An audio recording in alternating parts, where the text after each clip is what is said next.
मैं मदन कुमार आप सबों का स्वागत करता हूं अपने YouTube channel Bihar education hub पे।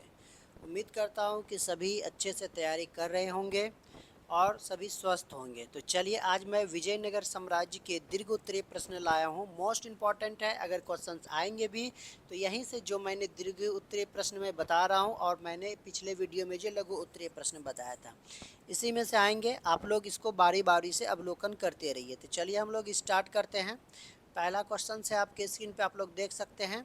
विजयनगर साम्राज्य से संबंधित आपसे पूछा गया है। तो विजयनगर साम्राज्य से संबंधित है, इसके बारे में विजयनगर साम्राज्य की सांस्कृतिक उपलब्धियों की समीक्षा करने की बात की गई है। तो देखिए विजयनगर की अगर बात करते हैं तो ये सांस्कृतिक और कलात्मक उपलब्धियों के लिए ही जाना जाता था, जिसमें से हम लोग पहला पॉइंट देखेंगे वास्तुकला और मूर्तिकला के बारे में।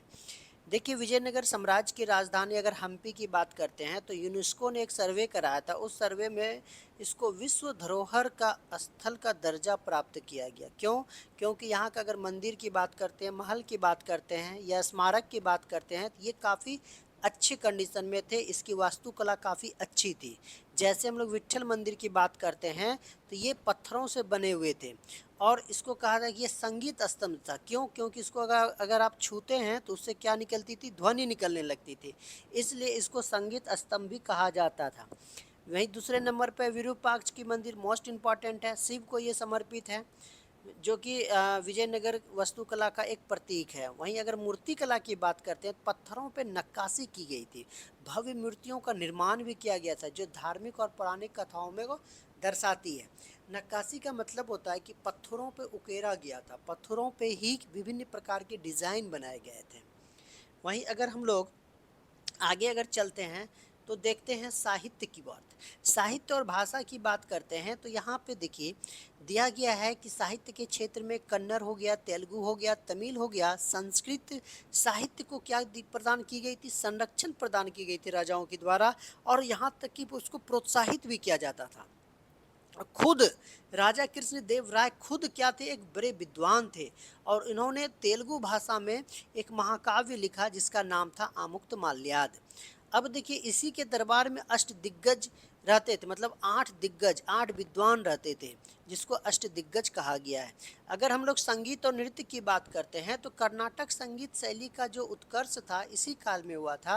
मंदिरों में संगीत हो गया, नृत्य हो गया, धार्मिक अनुष्ठान हो गया, इसके हिस्सा बनाए गए थे। वहीं तक कहा जाता है कि नर्तकियों को और संगीतियों को, जो संगीत गाते थे, उसको भी राजाओं के द्वारा संरक्षण प्राप्त था। वहीं अगर हम लोग धार्मिक के क्षेत्र में बात करते हैं तो धार्मिक और सामाजिक प्रभाव क्या पड़ा था? देखिए विजयनगर साम्राज्य धार्मिक के रूप में सहिष्णुता का प्रतीक था। हिंदू धर्म हो या फिर जैन धर्म हो, इस्लाम धर्म हो, सभी को इसने प्रोत्साहित किया था। मंदिर निर्माण के साथ साथ ये धार्मिक ग्रंथों का भी अनुवाद और प्रचार प्रसार करते थे।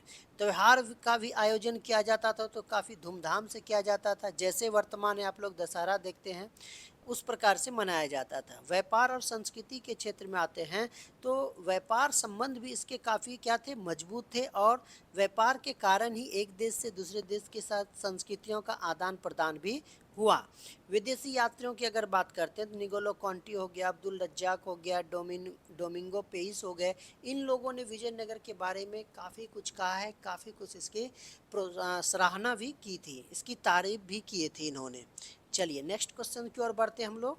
नेक्स्ट क्वेश्चन से देखते हैं क्या है। विजयनगर साम्राज्य की प्रमुख उपलब्धियों के देखिए कौन कौन सी उपलब्धियां थी, इसको हम लोग देख लेते हैं। चूँकि आपको पता है कि 1336 ईस्वी में हरिहर और बुक्का नामक 2 भाई थे, इन्होंने ही क्या किया था? विजयनगर साम्राज्य की स्थापना की थी। तो इनके द्वारा जो की गई थी, यहाँ की क्या उपलब्धि थी उसको देखते हैं। सबसे पहले राजनीतिक और प्रशासनिक उपलब्धि देखने का प्रयास करते हैं। कहता है विजयनगर साम्राज्य ने क्या किया था? विभिन्न छोटे छोटे जो राज्य थे उन क्षेत्रों को एकीकृत किया, एक किया, जिससे क्षेत्र में शांति और अस्थिरता आई। काफ़ी लोग सुकून भरा जिंदगी जीना स्टार्ट किए थे। क्यों? क्योंकि यहाँ का कुशल प्रशासनिक प्रणाली काफ़ी अच्छी थी, इसलिए इसलिए देखिए प्रशासन को चलाने के लिए राज्य को मंडलों में, जिलों और गांवों में क्या विभाजित किया गया था। सैन्य शक्ति भी यहाँ की मजबूत थी, और जिसमें हम लोग कह सकते हैं हाथी भी था, घुड़सवार भी था और तोपखाने भी शामिल थे। चलिए नेक्स्ट हम लोग देखते हैं आर्थिक उपलब्धि। आर्थिक उपलब्धि क्या है? इसको देख लेते हैं। एक मिनट,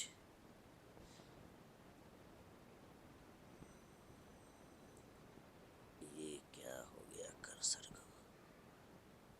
चलिए, अब हम लोग देखते हैं यहाँ पे आर्थिक उपलब्धि।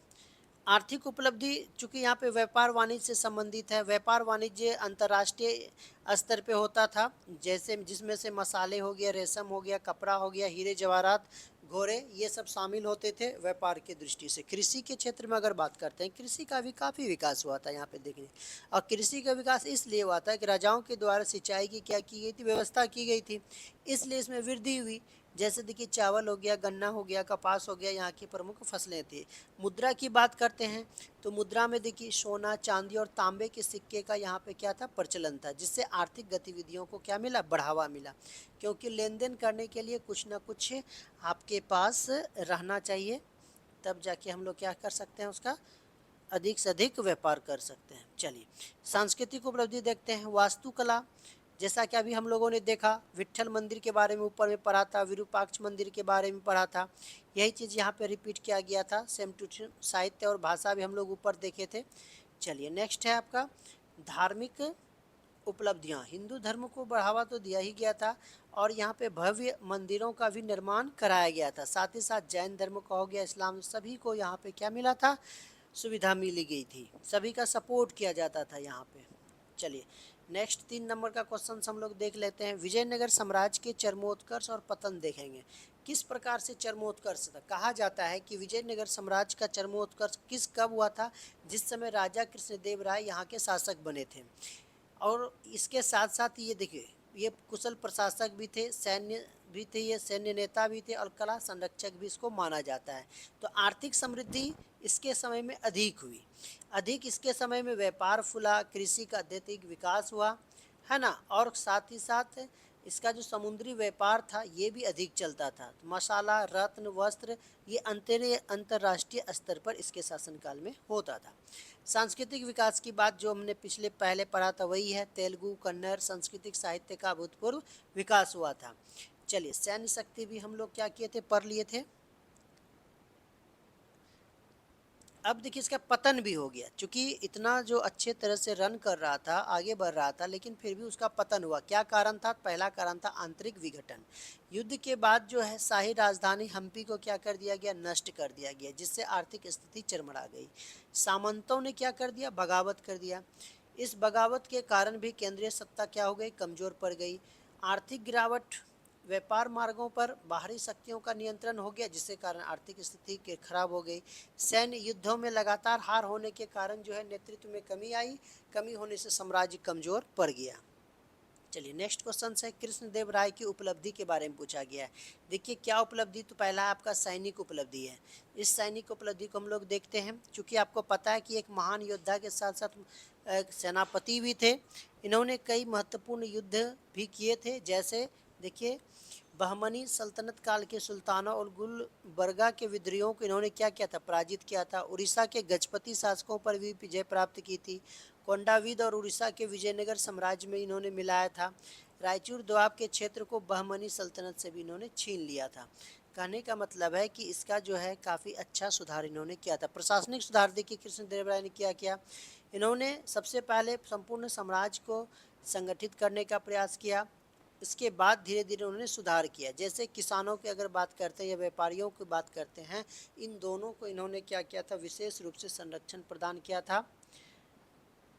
नेक्स्ट है देखिए सांस्कृतिक और साहित्यिक योगदान में भी इन्होंने क्या किया था, अपना महत्वपूर्ण योगदान दिया था।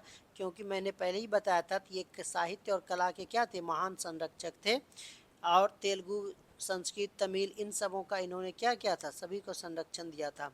ये सारा कुछ पहले ही था, उसी का ये डिटेल में है। धार्मिक और स्थापत्य में भी इनका योगदान रहा है। जैसे देखिए बहुत बड़े बड़े मंदिरों का इन्होंने निर्माण कराया था। जैसे तिरुपति का मंदिर हो गया, विजयनगर साम्राज्य की राजधानी हम्पी में बहुत सारे स्मारक बनवाए, भवन का निर्माण करवाया। ये कूटनीति भी बहुत अच्छी तरह से जानते थे। कूटनीति के माध्यम से ही इन्होंने साम्राज्य को क्या किया, शांति बनाए रखने में महत्वपूर्ण योगदान दिया था, इसकी कूटनीति।